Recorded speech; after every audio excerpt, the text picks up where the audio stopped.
Hola, hola, ¿qué tal? Muy buenas noches, un saludo cordial a toda la gente que nos escucha a esta hora a través de KM440 Radio, la radio latina que emite desde el Reino Unido, desde la ciudad de Londres. Mi nombre es Dawis Buitrago. A partir de este momento les voy a entregar a ustedes un programa muy especial que tenemos preparados en el día de hoy. La historia del cristianismo y el relato bíblico ha sido motivo de discusión durante cientos de años. La Iglesia defiende la actual Biblia como el libro esencial del catolicismo, pero existen otros documentos como el famoso Evangelio de Judas que contradicen esta versión oficial de los hechos y que ponen en el punto de mira la veracidad histórica de lo relatado y confirmado. Muchos de los pasajes de la vida de Jesús pertenecen en realidad a los evangelios apócrifos. Se trata de textos cuyo exceso fue oculto, vedado, denegado ante las grandes masas de cristianos católico ortodoxos. Textos donde se relataba todo tipo de anécdotas de la vida de Cristo y que no fueron incluidos en la versión oficial de los textos sagrados de la vida de Jesús de Nazaret. Existen una cantidad importante de apócrifos, de libros apócrifos. Algunos se conocen desde la antigüedad, otros se han descubierto recientemente, como los escritos de Nag Hammadi en 1945.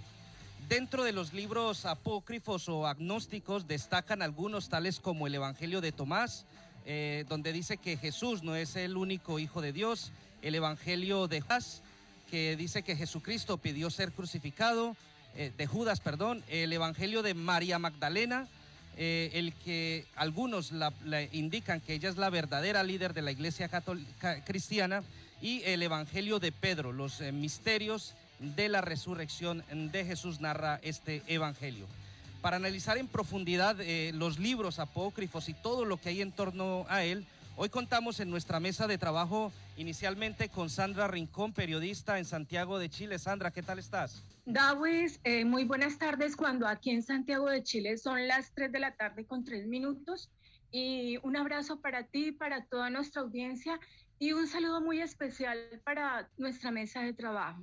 Así es, también tenemos a Juan Pastén, también allí en Santiago de Chile. Él es filósofo de la Universidad de Chile. Juan, ¿qué tal estás? Buenas tardes allí en Chile. Hola, Dawis. Buenas tardes, buenas noches para ti, buenas tardes acá en Santiago de Chile. Y bueno, como siempre, un muy interesante tema este martes. En términos filosóficos se habla de ideas, de pensamiento, de lenguaje exotérico con X, que es el mensaje que se da al común de las personas, al hombre cotidiano, a las masas.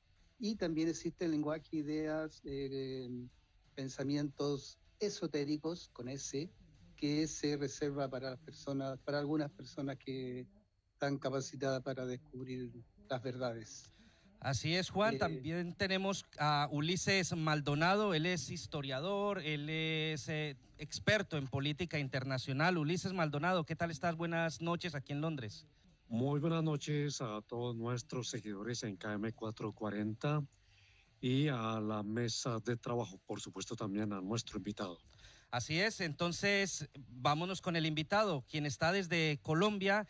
Él se llama Edison Montoya Toro, es conferencista y además de eso, pues él ha tenido el detalle de acompañarnos hoy en el programa y ayudarnos a explicarles a ustedes un poco acerca de lo que son los evangelios apócrifos. Edison, muy buenas tardes allí en Colombia. Gracias por aceptar nuestra invitación.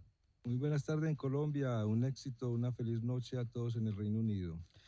A toda la mesa de trabajo, bienvenidos a toda la audiencia. Hoy vamos a hacer un viaje, un recorrido histórico desde nuestra propia mente para entender qué es el mensaje entre los evangelios canónicos y los evangelios apócrifos dentro de una misma inclusión. Nuestro punto de discusión parte en que vamos a tratar de demostrar bíblicamente que los textos apócrifos son aceptados en la Biblia, pero no son aceptados por la Iglesia cristiana, pero sí son aceptados bíblicamente. Eso parte la historia en dos, en guerras, en descomunión ante una inclusión con Dios y ante dos vertientes diferentes de incluir la verdad. Una esotérica, como decía muy bien nuestro amigo filósofo Juan, y otra donde incluimos el pensamiento de Dios en nosotros. Esa es la estructura de lo que vamos a explicar la tarde de hoy en Colombia y la noche en el Reino Unido. Muy bien, son las 8 de la noche, 6 minutos. Estamos en primera línea a través de KM440 Radio, la radio latina que emite desde la ciudad de Londres. Entonces empecemos en materia. Si le parece bien, vamos a explicar cuál es esa diferencia que existe tanto entre evangelios apócrifos como los evangelios canónicos, y expliquemos de una vez por qué no se han incluido los unos en la Biblia actual. Muy bien, gracias y bienvenidos a todos. Vamos a partir de un hecho, vamos a tratar de soltarnos de cualquier idea o de cualquier creencia, porque vamos a hallar un punto de entendimiento en lo cual es una responsabilidad humana alcanzarla, el entendimiento de la verdad. ¿Por qué no se han incluido los evangelios apócrifos entre los evangelios canónicos? Vamos a partir de un hecho importante y es la condición de establecer qué dice la Biblia, porque vamos a tomar una estructura cristiana y la Biblia plantea que existe un solo Dios, el cual halló un solo pensamiento y de allí creó la realidad. Y en la realidad el hombre vino a existir, pero existieron otros ángeles fuera del plano tierra, es necesario aclararlo. La Biblia lo plantea que vinieron a la tierra y empezaron a tener relaciones sexuales con las hijas y de allí desencadenaron una genética aparte de la genética original. Por eso nuestro primer libro le llama el Génesis, el género masculino con Adán y el género femenino que se divide entre los hijos de Caín y los hijos de Set. De los hijos de Set llega todo un linaje hasta Jesús. De los hijos de Caín llegan todo un linaje hasta corresponder a crear Babilonia. Babilonia es la construcción de un templo esotérico. Los hijos de Set, como Jesús, plantean un templo dentro de nosotros. Jesús explica que hay un templo interno en los evangelios apócrifos. En la iglesia cristiana no son tomados en cuenta por una razón, porque es la pregunta. La respuesta es porque la iglesia hace parte de una condición sociopolítica humana, no hace parte de una inclusión de la verdad bajo un estado donde el Espíritu de Dios y el hombre se hacen uno solo. Esa condición de crear a un hombre hacia un estado de derecho político y social o hacia un estado espiritual ha dividido el ser humano entre las creencias orientales y las occidentales. Sin embargo, Jesús habló de ambas. Pudo corresponder entonces que los evangelios canónicos son tomados para establecer la medida del hombre al nivel de un conocimiento, pero cuando el hombre empieza a crecer en ese conocimiento, se da cuenta que el conocimiento está más allá de nuestro propio sentido de realidad, y la realidad es una unificación, como lo hizo los textos apócrifos, y vamos a explicar hoy una realidad de Dios en el mismo hombre, y esa comunión es la experiencia que explican los evangelios apócrifos. No Ulises, como historiador, ¿cuál es el concepto tuyo sobre este tema? Como historiador tendría que remitirme a lo que, entre comillas, es la génesis o el origen del cristianismo, y pensar en que hubo algunas formas de conspiración a lo largo de los años, empezando por ocultar, como bien lo dice nuestro invitado Edison, cosas sobre Jesús, cosas sobre lo que sucedía en aquellas épocas, y que muchas de esas partes comunes a los tres evangelistas, empezando con Galilea, luego Jerusalén y la pasión y muerte de Jesucristo, que son los que se referencian en la Biblia tradicional que todos conocemos, y que los tres primeros se llaman yuxtapuestos o sinópticos como tal, y que tienen muchas coincidencias y que se pueden leer disponiendo de el texto en columnas paralelas, pero sin embargo ellos entregaban a sus comunidades las verdades del acontecimiento que vivió Jesucristo como un fundamento de su fe, pero dejaron a un lado o excluyeron por intereses, por miedo, por temor, y como bien lo manifiesta también nuestro invitado, por asuntos ya que tienen que ver con política y con poder.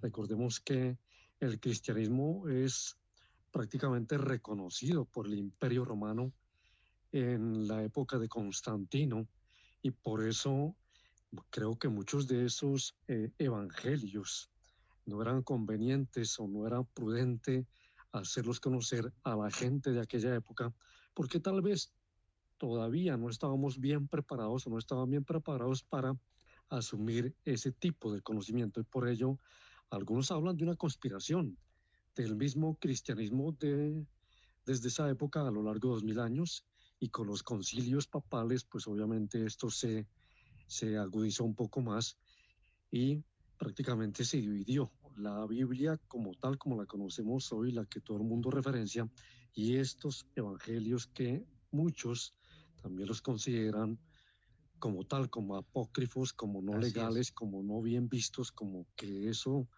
no es materia de conocimiento de todo el mundo. Es más o menos el referente que se puede dar desde el punto de vista histórico, desde la o el nacimiento del cristianismo como tal. Pues si les parece, aparte del punto de vista histórico, vamos a conocer el punto de vista de la filosofía en todo esto, ¿no?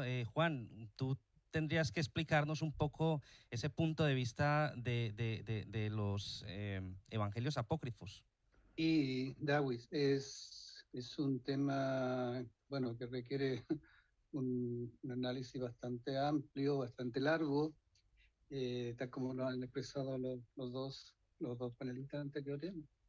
Bueno, lo apócrifo se entiende como en un sentido literal como algo lejano o paralelo a la versión oficial o la realidad oficial, digamos. En el caso de los evangelios gnósticos, los evangelios apócrifos están muy ligados a lo que es lo que se ha conocido como el gnosticismo, que es la búsqueda de la verdad al interior de cada persona, independiente de lo doctrinario o de lo clerical. En el, bueno, como te digo, habría que hacer muchas cosas, pero Sí. mi primera impresión es hacer esta relación entre lo apócrifo y lo gnóstico, ¿ya?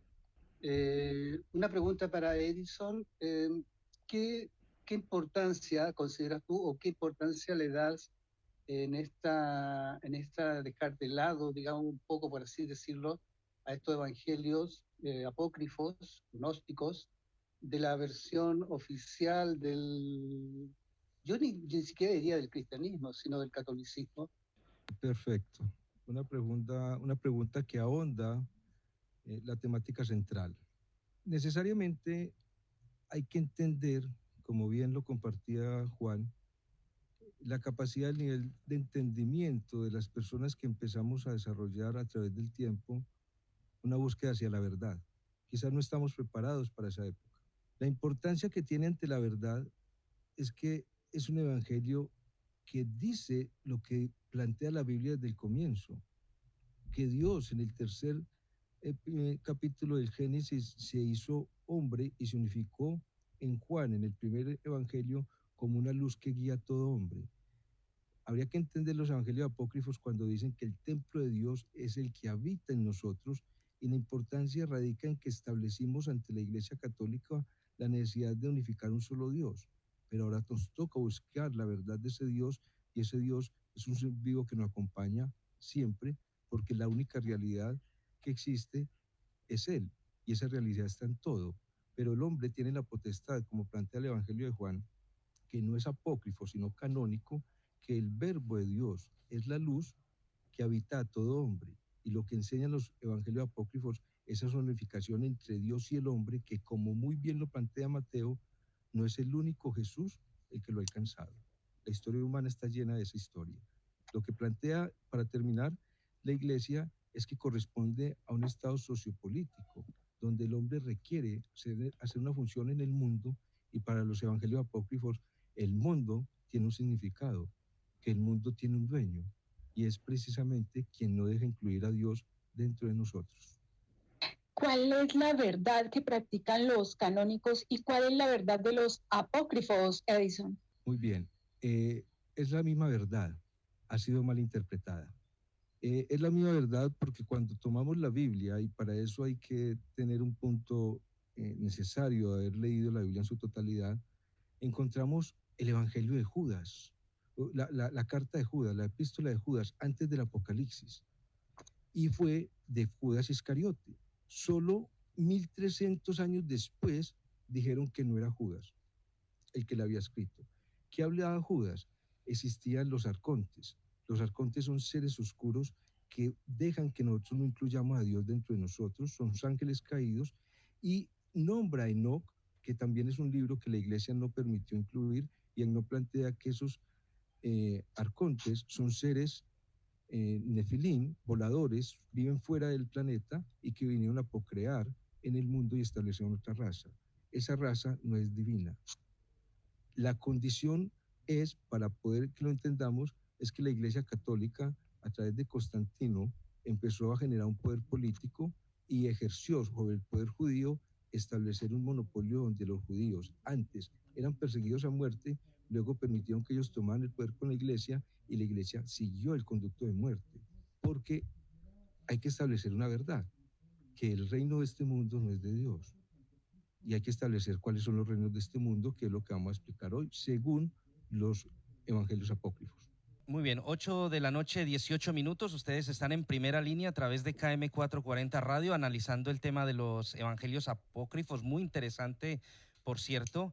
Y quisiera, antes de continuar, ir con Ulises Maldonado y conocer un poco el contexto histórico en el cual se llevó a cabo lo que fue ese proceso de escribir esos libros, tanto apócrifos como canónicos. Gracias, Lewis. Mire, los estudiosos y los analistas especulan sobre muchos de estos evangelios, y la mayoría de estos libros fueron escritos por personas comunes y corrientes. Y recordemos que, en primer lugar, se transmitían de manera verbal u oral, o sea, no había un registro escrito en el comienzo, sino que simplemente se iba transmitiendo de generación en generación, boca a boca, y se fueron asimilando estas enseñanzas y se transmitían de esa forma. Por ello, las interpretaciones que hay de los mismos evangelios y de la misma Biblia, escrita por muchos apóstoles y muchos profetas, etcétera, indica que cada cual le dio una interpretación a lo que escuchaba o a lo que le transmitieron y a lo que le enseñaron en aquella época. Y muchos de ellas muestran interesantes cosas, datos sobre el cristianismo primitivo, sus celebraciones, sus creencias, sus enseñanzas, y no por ello muchos de esos libros, como bien lo manifiesta Edison, fueron excluidos y no se les integró en el canon, entre comillas, legal de la Biblia, pero tampoco se les escondió en ningún lado, sino que simplemente se les dejó ahí. Y algunos pasaron desapercibidos, algunos quedaron allá en el olvido, y es hasta recientemente, 1945, un poquito más arriba, cuando se empiezan a descubrir este tipo de escritos que antes habían sido ignorados por intereses políticos, económicos, estratégicos de los imperios reinantes en aquella época, el Imperio Otomano con Constantino. Recordemos que después del Imperio Romano llega el Imperio Otomano. Y hablar de Babilonia es hablar de otro imperio, de otra cultura y de otra forma de pensamiento, pero que también está ligada a el encuentro con la Biblia, al encuentro con la interpretación que da o que se da de lo que sucedió en aquella época y a lo que nos dejó en el mundo la llegada de un ser superior, de una energía superior como Jesucristo. Y por eso muchos lo asimilan como eso, como una energía superior. De eso de pronto Edison nos puede hablar un poco más. ¿Jesucristo era una energía superior? ¿De dónde venía él? Es la pregunta que yo le haría. Excelente pregunta. Ok. Dime, Sandra, bien podemos justaponer la respuesta a otra pregunta. Bueno, sí, quería yo conocer el planteamiento del profesor Juan Pastén de manera filosófica. ¿Cuál sería la posición de la filosofía en este aspecto? Bueno, la posición de la filosofía siempre sabe que tiene un carácter escéptico con todo lo que sea pensamiento, y toda realidad, todo sentir, toda reflexión acerca de lo que ha sido y será seguramente el ser humano, está en condiciones de ser empleada, perfeccionada o profundizada. Pero sí, junto a a la pregunta que hacía Ulises a Edison, yo quisiera agregar, como tú bien decías, poner otra interrogante. Fíjate que, bueno, en los mismos evangelios canónicos se muestra un Jesús que habla a la gente, a la masa, en parábolas, o sea, en metáforas, para decirlo en un lenguaje más cotidiano, para nosotros más entendible. ¿Y a qué crees que se deba eso? ¿Tú piensas que, por qué lo hacía de esa manera y por qué no decirlo directamente que la unificación del espíritu divino con el ser humano era posible concretarla? Una muy buena pregunta yuxtapuesta. Vamos a responder la primera, en la cual, ¿de dónde viene Jesús? Bajo el planteamiento bíblico, y yuxtaponemos a la respuesta del interrogante que usted nos plantea. ¿Por qué no podíamos hablar abiertamente? Muy bien. Si nos basamos en la Biblia, vamos a corresponder que una creación divina donde la mezcla entre Adán y Eva, consecuentemente con Set, que es uno de sus hijos después de la muerte de Abel, viene a prohibirse mezclar con otras razas. Los patriarcas se casaban con sus sobrinas o entre ellos mismos para permanecer en su misma raza. Y vamos a tener un dato importantísimo. Ningún patriarca nació de sexualidad, de esperma humano.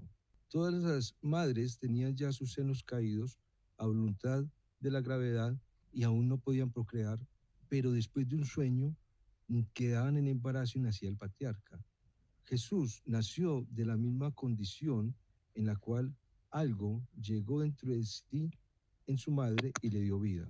Eso nos indica que hay una elevación sobre la raza humana y es conduciente a plantear de que esa enseñanza a una raza elevada o superior de conciencia no podía ser mitigada en una raza donde aún las personas eran juego de la muerte solo por diversión o por esclavitud.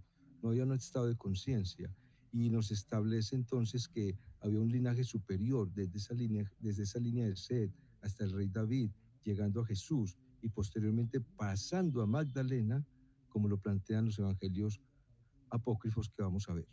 Perfecto, seguimos entonces dialogando sobre este tema. Yo quiero entrar en un análisis más concreto sobre algunos de los libros de esos evangelios apócrifos y me gustaría, por ejemplo, lo comentaba Edison en el principio, en la introducción del programa, acerca, por ejemplo, del evangelio de María Magdalena, donde según algunos de los que han estudiado este libro dicen que incluso ella aparece en ese libro como la verdadera líder de la iglesia cristiana.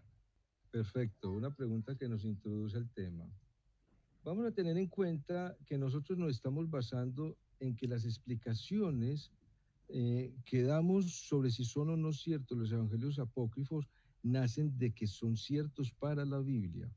Y si nosotros leemos la Biblia en un evangelio tan hermoso y profundo como Juan, que es diferenciador de los otros tres como Mateo, Marcos y Lucas, Juan es el único que habla de que existe el verbo de Dios incluido en el hombre. Ese evangelio tan hermoso plantea que ante la muerte de Jesús no existían ningún discípulo porque todos habían corrido de miedo y solo existía María, su madre, María, su tía y María Magdalena. Y al verlas, vio allí a su discípulo amado. Siendo un evangelio canónico, nos dice que el discípulo amado es Magdalena. Posteriormente, Juan en su final dice, es el evangelio, es el discípulo a quien se recostaba en su pecho y besaba en la boca. Y es ese evangelio, dictado por ella, quien Pedro se opone y le dice, allá tú si yo decido que ella esté al final de los tiempos, porque ella conoce la verdad, según el evangelio, y es lo que vamos a indicar. ¿Qué nos dice el evangelio de María Magdalena? Que todos primero partamos del hecho de que la misma Biblia plantea que es el discípulo amado, que fue incluso el último discípulo quien lo vio en vida y el primer discípulo que lo vio después de muerto, quien la misma Biblia plantea que fue un discípulo amado el que llegó de primero y arrancó Magdalena con Pedro, y Pedro no corría tanto como el discípulo amado, y el discípulo amado le dice a Jesús, Magdalena. Es una correspondencia de leer fácilmente la Biblia, y ese discípulo amado que es Magdalena nos plantea que todos los discípulos corrieron de miedo estando ya juntos, y ella le dijo, si Él nos prometió que estaría con nosotros, cuando habla con nosotros es que está en nosotros, Él nos va a acompañar. Y ella fue quien dio pie a que ellos salieran a la nueva buena, que era el evangelio de que el hombre puede vivir fuera del tiempo o del mundo, resucitado en Dios. Sí, ¿cómo hizo usted para haber entendido el papel bíblico de María Magdalena? Bueno, eso es una pregunta que podemos responder en dos facetas. La segunda es muy accesible, la primera es un poco compleja para yo compartir y a veces me expongo un poco. Cuando yo tenía 5 años, antes de entrar a la escuela, una luz o una voz que hay dentro de nosotros me habló, me dijo que tomara un libro y me enseñó a leer. Desde esa época yo he venido leyendo, y esa inclusión de una voz, más o menos a los 16 años, me permitió que las personas que entraran conmigo pudiesen entrar a algo que se conoce como el árbol de la Biblia en el Génesis. Y al entrar allí, fue Jesús en una revelación quien explicó todo lo que era el Evangelio, pero desde los Evangelios apócrifos. Vamos a entender que fue desde los 5 años hasta los 16 años y yo no había leído aún absolutamente nada. Ya cuando empecé a leer y a ver ciertos libros, explicaban lo que es la revelación que yo había tenido. Y una de ellas fue que ocurrió cuando Magdalena me explicó su Evangelio y yo tenía 16 años. Eso fue el motivo por el cual empecé a investigar y me di cuenta que lo que ya me han explicado al entrar a ese estado energético del árbol de la vida era lo que había estado escrito en cada evangelio apócrifo. Fue una experiencia personal. La segunda es muy fácil.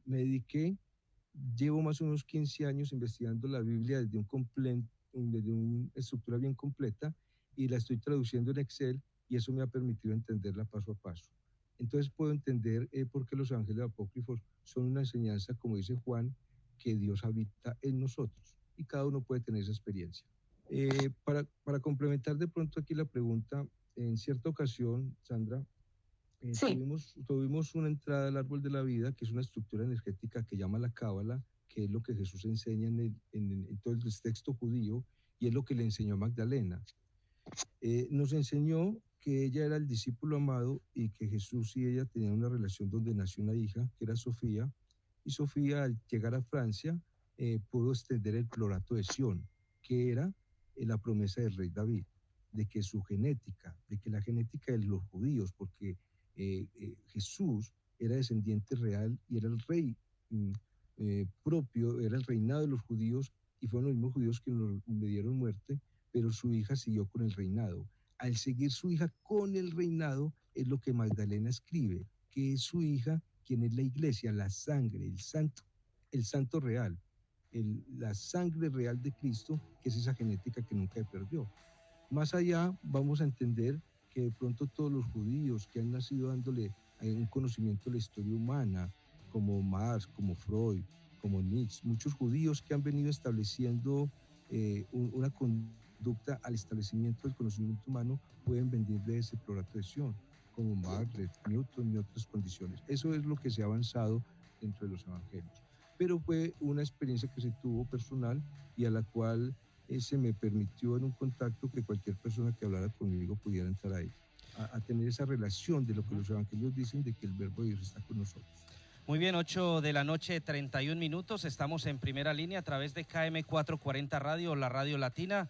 Vamos a hacer una pequeña pausa comercial y ya regresamos en unos instantes con más desde aquí, desde KM440 Radio. Muy bien, 8 de la noche, 33 minutos. Seguimos aquí en primera línea a través de KM440. Recuerden, nos escuchan desde todo el mundo, así que enviamos un saludo cordial a toda la gente que nos está sintonizando a esta hora desde diferentes lugares, desde América Latina, desde Estados Unidos, donde solemos recibir bastantes mensajes de apoyo y muy agradecido por tanta gente que nos escucha también en España y en diferentes lugares de Europa. Y precisamente tenemos una llamada en este momento, tenemos un oyente que quiere dar su opinión o quiere hacer alguna pregunta. Aló, buenas noches, un saludo cordial. Buenas noches. ¿Con quién hablamos? Un saludo cordial para todos. Con Orlando Cano. Orlando, ¿desde dónde nos llama usted? desde aquí, desde Londres. Desde Londres. Ok, Orlando, ¿tiene pregunta o quiere dar su opinión sobre alguno de los temas? No, solamente me gustaría hacer una pequeña acotación. Sí. Ulises Maldonado, el periodista Ulises Maldonado, ahorita de pronto, no sé, de pronto, yo no, por estar al aire y eso, de pronto cometió un error dijo que Constantino, pues, estaba ampliamente ligado con el Imperio Otomano, cosa que, pues, obviamente no es cierta, porque los otomanos se tomaron Bizancio en 1553, o sea, estamos hablando de que el ejército, o sea, otomano y sus hombres se tomaron Bizancio, fue en esa época, ahí cae Bizancio, que fue realmente lo que el imperio que fundó, o sea, sí, el imperio que nace prácticamente con Constantino. Constantino prácticamente es cuando se empiezan a dividir la Roma que va a ser el imperio occidental y el imperio oriental. Bizancio es la parte del imperio oriental que cae con Bizancio, si se quiere decir así, porque también hay que recordar que Bizancio, pues al verse asediado, lo poquito que quedó, el remanente, es prácticamente lo que hoy se conoce, o sea, lo que conocemos hoy como Rusia. O sea, lo que yo quiero decir con esto es que nunca podemos hablar de un imperio romano totalmente caído, porque eso nunca pasó. O sea, Roma siempre ha estado ahí, simplemente que cuando cayó la Roma occidental, estuvo la Roma oriental, siempre estuvo representándonos ahí con el conocimiento, o sea, con Alejandría, con todo eso. Siempre el conocimiento llegó derecho, se tradujo en lo que prácticamente hoy, por eso cuando uno va, si los que han tenido la oportunidad de pronto de ir a Rusia, ve como ese parecido de las catedrales y todo con lo que era Bizancio, porque precisamente la abuelita, el fundador de lo que es la Rusia grande,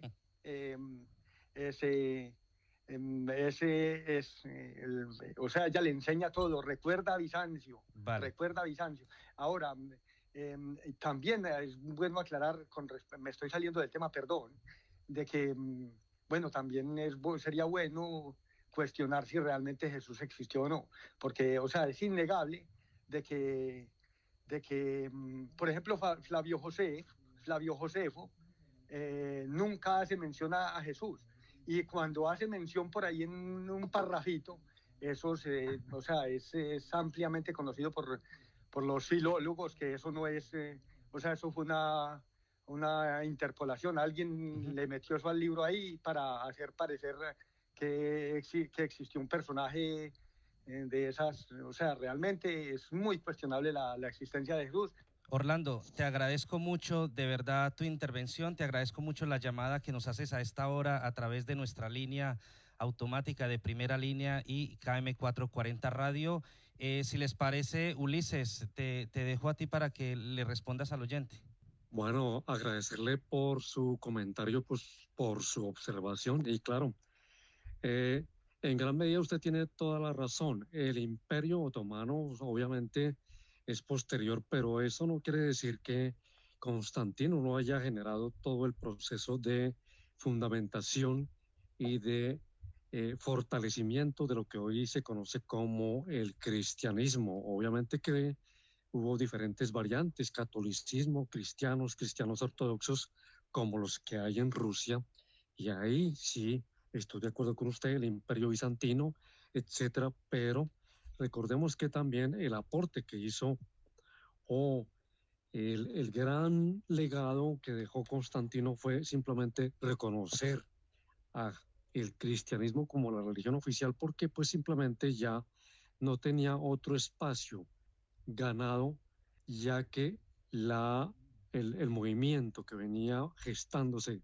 por Jesucristo, por los apóstoles y por todo el legado a raíz de la amplia difusión de la literatura, desde los evangelios, conocidos como canónicos, y desde la vía de la evangelización que hubo con Pablo, con Santiago, con Tomás, con todos los apóstoles, con Pedro, quienes se movieron por muchos lugares del mundo conocido hasta esa época, que fueron Muy los que bien. fortalecieron el cristianismo y el catolicismo como tal. Perfecto, Ulises. Edinson, dejaba plasmada el oyente una pregunta bastante interesante también de responder. ¿Existió o no Jesús? Esa es una pregunta. La gran Eh, pregunta. no, debemos decir que sí. Históricamente es innegable, nos hemos movido a través de una existencia de una historia hebrea que vino a generar un colapso ya incluso profetizado, porque Jesús viene de una profecía del Antiguo Testamento, a enseñar al ser humano que había una nueva era. Y el ser humano viene a desarrollarse dentro de esa inclusión de conocimiento. La constitución de por qué no le damos existencia, necesariamente tenemos que verla desde la estructura de la época y el contexto. Eh, Eran imperios que en 50 años tuvieron 26 gobernadores romanos. Cada año y medio mataban uno. Y la constitución correspondía entonces a que había que crearlo bajo un modelo político y Jesús no era incluyente dentro de una sociedad de guerra sin un estado de paz. Por lo tanto, no era necesario tenerlo bajo un punto político y en ese sentido hay que seguirlo anulando. Sandra. Sí, profesor Juan Pastén, algo para acotar, digamos, en lo referente al Evangelio de María Magdalena desde el punto de vista filosófico. Y bueno, he estado muy atento escuchando también la intervención del señor que hizo la llamada telefónica. Bueno, como muchos otros temas que son como, así como que son difíciles de entender o de asumir digamos, de buena manera desde el comienzo, tiene muchas aristas y muchas percepciones. Por ejemplo, voy a responder enseguida, Sandra, tu pregunta, pero por ejemplo, en el caso del el oyente mencionó a Flavio Josefo, bueno, Flavio Josefo fue uno de los principales historiadores del hebreo, digamos, ortodoxo, pero sí, él hace mención, ¿no? Obviamente que no dice como un ser divino, ni iluminado, ni nada de eso, pero sí hace mención en la historia del pueblo hebreo a Jesús, cuando habla de un cierto líder del cual se habla en algún lugar, ¿ya? Es lo más que podía decir, porque bueno, el judaísmo siempre no ha visto a Jesús como un ser superior, un hijo a lo más algún tipo de profeta. En cuanto a lo que tú preguntabas, Sandra, bueno, o sea, todos estos evangelios apócrifos, o también algunos lo llaman gnósticos, tienden un poco a reiterar, bueno, son episodios principalmente de la vida juvenil y de la niñez de Jesús, tienden a resaltar el carácter divino de Jesús, pero también extrapolarlo hacia el común de las personas, que cada ser humano, todo ser humano, está en condiciones, en la medida que crezca interiormente en espiritualidad y por sobre todo, bueno, crecer en espiritualidad es crecer en conciencia. No sé si está de acuerdo Edison con ese aspecto. Pero fíjate que en la filosofía griega hace 26 siglos,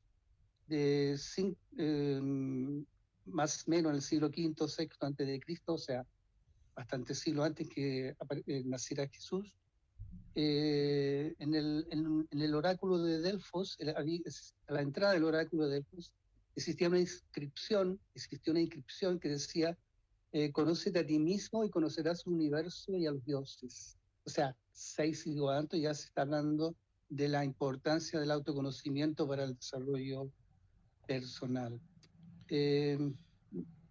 Edison, me gustaría escuchar tu opinión respecto a esta no sé, esta breve síntesis que hice respecto a esta facultad del autoconocimiento. Muy bien, hay un marco introductorio que usted plantea muy bien en sí abordar que crecer en espiritualidad es crecer en conciencia. Bueno, realmente no.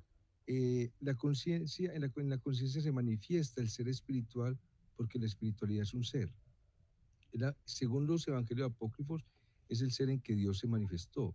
Es el verbo es el pensamiento, es el Espíritu de Dios, que Jesús le dio nombre como el Espíritu Santo.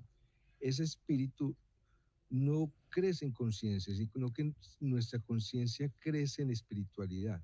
Es lo que la diferencia que es en los evangelios apócrifos, como para darle un síntoma más práctico.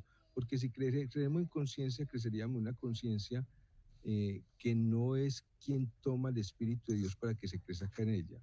Bajo esa conducta, también podemos establecer que los evangelios apócrifos lo que enseñan es que el hombre es una unidad porque solo existe esa realidad, que es una sola. En ese sentido, quiero pasar un poco a establecer, para alargar un poco la respuesta en el Evangelio de Judas, que es el Evangelio que más ha sonado ahorita en el tiempo propio, en el cual establece que esa realidad que es una realidad espiritual. Y es una realidad tan espiritual que la materia, el mundo, el tiempo y el cuerpo son solo un plano de aprendizaje para llegar a ella. Y cuando eso no se necesita, solo usted toma libremente la elección de salir de allí.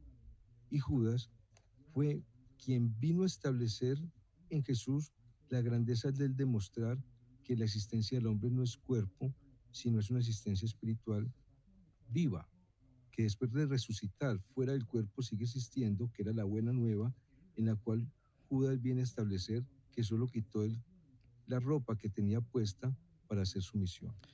Precisamente Edinson, entrando en este tema de lo que es la conversación que ha habido entre Jesús y Judas, un tema bastante controvertido, como bien dices, que se ha ventilado mucho en los medios de comunicación y que pasa a mostrar un poco a Judas más como el discípulo, uno de los discípulos preferidos de Jesús, incluso en cuanto a esa conversación entre ellos, rompe completamente con los paradigmas que conocemos al respecto y prácticamente lo que viene a decir es que Jesucristo quería ser crucificado y él le pidió a Judas que le entregara.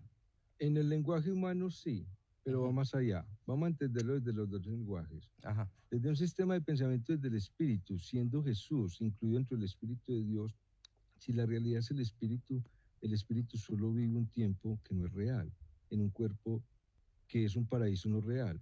Y al usted ser el Espíritu que está fuera del cuerpo, se puede desencadenar de él. Bien lo vemos y nos lo puede decir Juan como filósofo, la historia de Sócrates se plantea en ello. Ya puedo desencadenarme de un cuerpo y me puedo tomar la cicuta. La realidad está fuera del cuerpo. ¿A qué vamos con ello? Que si Judas va a jugar el papel de establecer que yo vengo a dar una enseñanza y a demostrar que la realidad es espiritual, alguien tiene que jugar el papel sucio, como él lo plantea, de integrarse de él en que va a ser el ser malvado de la escena. Pero no es tal, porque si reconocemos que es solo un cuerpo, la enseñanza en la que vamos a encontrarnos que fuera del cuerpo podemos vincularnos espiritualmente con Dios, el cuerpo es solo un aprendizaje de salir de él. Quiero entablar algo, 30 segundos más, por favor. Hay que recordar qué dice el Evangelio de Magdalena con referente a Judas, y es que Jesús le reveló a Magdalena que él no tenía poder sobre el decimotercer eón, él aún no tenía poder en él, y lo que le dice en el Evangelio de Judas es que Judas va a venir a encargar el decimotercer eón, que es el amanecer. Es cuando todo se pone oscuro para que todo florezca. Y esa es la misión de Judas, oscurecer la obra para que el hombre encuentre el maestro que está dentro de él. Y eso es lo que el Evangelio proclama. El cuerpo es solo una vestidura y la realidad es mental, espiritual. Ulises, bueno, nos quedan 10 minutos de programa. ¿Existe una base bíblica para la existencia de los evangelios canónicos y apócrifos? Y yo creo que sí, claro.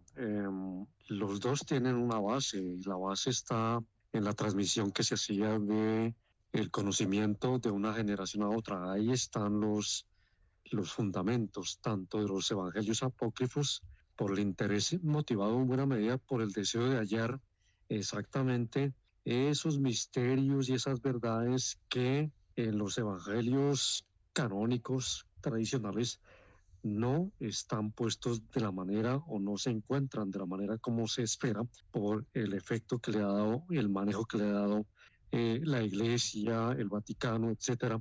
Y por eso hoy en día la mayoría de la gente se está inclinando exactamente hacia un poco hacia la espiritualidad, hacia la meditación, hacia la búsqueda de sí mismos. Por eso hay cierto miedo, hay cierto temor a que esa verdad sea descubierta, la verdad sobre Jesús, sobre los apóstoles, sobre sus eh, seguidores, etcétera, porque prácticamente se derrumbaría un imperio que es en sí misma la iglesia como tal, como la conocemos hoy. La iglesia es del Vaticano y las diferentes ramas del cristianismo, etcétera, etcétera. Y yo le tengo una pregunta a nuestro invitado. ¿Qué tiene que ver Sion y el sionismo y todo lo que se está moviendo hoy en día actualmente en Israel, calificado como Estado sionista, etcétera, etcétera?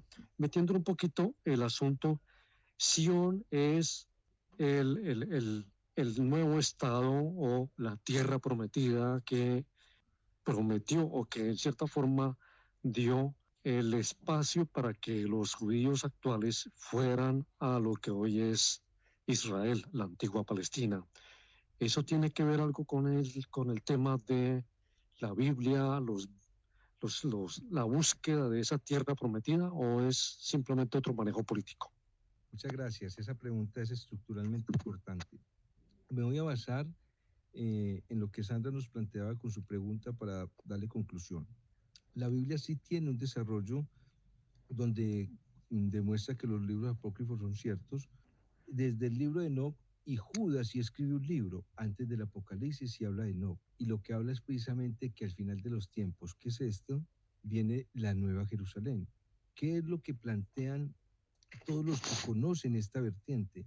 Que viene nuevamente la luz que va a alumbrar al mundo del pecado original por el cual nos desencadenamos. Puedo explicar que el pecado original, si lo desean, pero hay Claro un que pecado sí. original que hace que la sociedad lo plantea Judas. Judas Iscariote escribió en la Biblia nuestra, está antes del Evangelio. 1300 años después hubo un concilio donde dijeron, ese no es Judas, pero por 1300 años fue la carta de Judas donde dijo, en Enoc unos ángeles caídos vinieron a la tierra a procrear con nosotros y generaron la estructura de la homosexualidad y la guerra.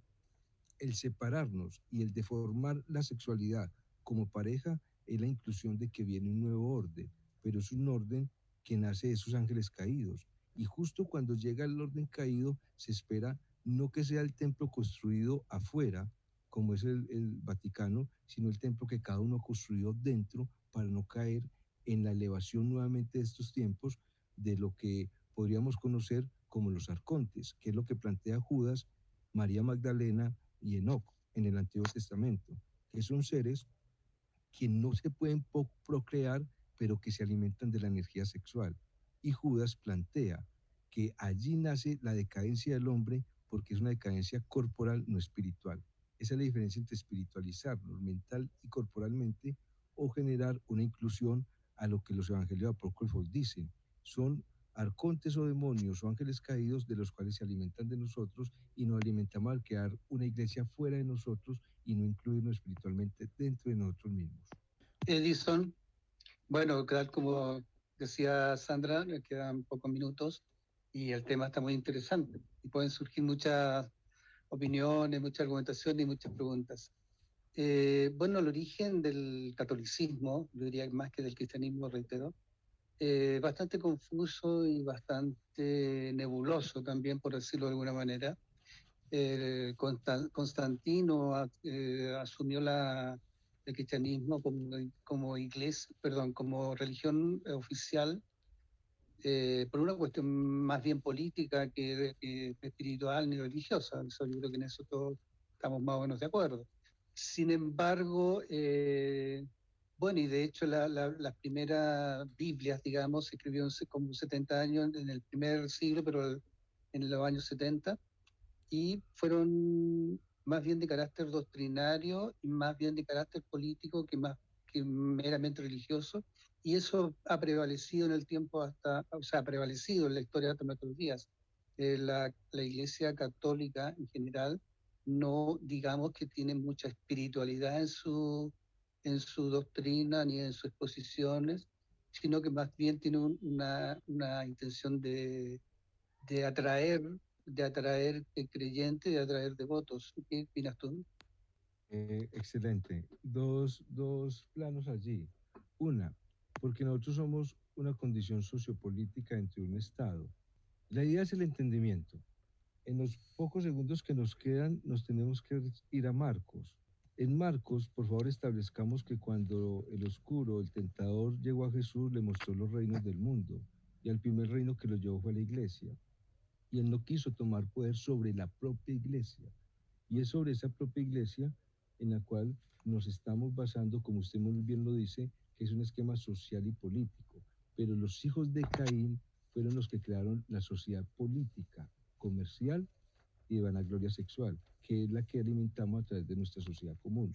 Pero la sociedad incluida con Dios es una sola, es precisamente ajena a la vertiente no espiritual que la iglesia enseña.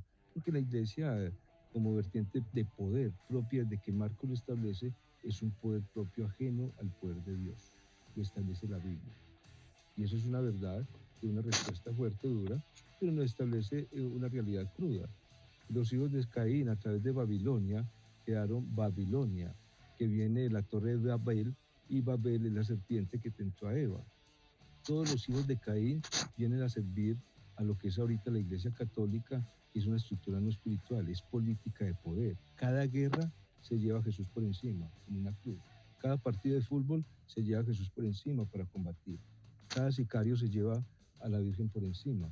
Pero la inclusión con Dios en nosotros mismos no es la enseñanza que tiene la Iglesia. Es un templo que radica en que usted va a construir la casa para que Dios habite, porque precisamente Dios habita en ti. Una palabra tuya bastará para sanarla. Es permitir ese templo en nosotros, como dicen los evangelios apócrifos, y no extender un estado social político como lo establecía Pedro o Juan, que era ir nuevamente por el rey David a tomar su mandato, sino que era preciso, como lo establecía Jesús, una inclusión en nosotros mismos. Muy bien, 8 de la noche, 56 minutos, ya llegamos al final del programa. Desafortunadamente, una hora es muy poco tiempo para analizar un tema tan interesante. Quiero pedirles a todos ustedes que por favor nos hagan una apreciación final sobre lo que son los evangelios apócrifos, su importancia y tal vez lo que pueda surgir de los estudios que se sigan realizando en ellos. Entonces, si les parece, empezamos por Juan Pastén en Chile. Bueno, David, sí, se hace corto, es un tema muy interesante, muy profundo y muy necesario de escuchar y de desarrollar, perdón, de desarrollar y de aprender. Quedaron muchas preguntas ahí en el tintero, ojalá podemos retomarlas en algún momento. Y bueno, sí, se pueden hablar muchas cosas del Evangelio Apócrifo, de su contenido, de su proyección hacia la realidad presente, por ejemplo, de cómo podemos asumir esta realidad o esta verdad de la que hablaba bien Edison, de asumir la espiritualidad divina dentro de nosotros. Y en fin, ojalá podamos retomar este tema en otra oportunidad. Gracias, Juan. Ulises Maldonado. Bueno, gracias. Me quedo con lo esotérico. Vamos hacia ese espacio, a descubrirnos a nosotros mismos, por encima o a un lado, dejando los fanatismos y dejando el sesgo religioso, el matricularme con esta, con tal o con cual religión. La idea es ser nosotros mismos desde nuestro propio interior. Muy bien, muchas gracias. Sandra Rincón desde Santiago de Chile. Un tema bastante interesante y como lo decía Ulises, más que todo la parte espiritual, dejando de verdad a un lado los fanatismos, lo religioso, en fin, que uno a diario pues ve más que todo en otras iglesias, pero muy interesante y se podrían abordar muchos más temas en otros programas. Dawis. Muy bien, así es. Vamos a preguntarle a Edison si estará dispuesto en acompañarnos otra vez y explicarnos y darnos luces sobre otros temas. Edison, muchísimas gracias por haber estado con nosotros hoy en Primera Línea. Agradecemos a todos los que hicieron posible este puente y claro que sí, nuestra profesión es extender el conocimiento para que entendamos que estamos en un desarrollo espiritual. Muy bien, son las 9 de la noche en punto aquí en el Reino Unido, en la ciudad de Londres. El valor de los apócrifos es muy irregular y diverso. Es un material que nos ha llegado muy mutilado e incompleto y que contradice la mayoría de los fundamentos de la cosmovisión judeocristiana del ser humano, de la vida y del universo. Su lectura y seguimiento conceptual requiere de mucha prudencia y discernimiento para separar la paja del trigo. Prudencia y discernimiento profundo que el hombre cultural, de una cultura globalizada, superficial y masiva, desafortunadamente no tenemos. A veces el valor de los apócrifos consiste en reflejar la mentalidad del ambiente en el que se originaron y sobre todo la voluntad de la gente de llenar los vacíos dejados por la sobria descripción de los evangelios canónicos. 9 de la noche, yo soy Dawis Buitrago, muy buenas noches.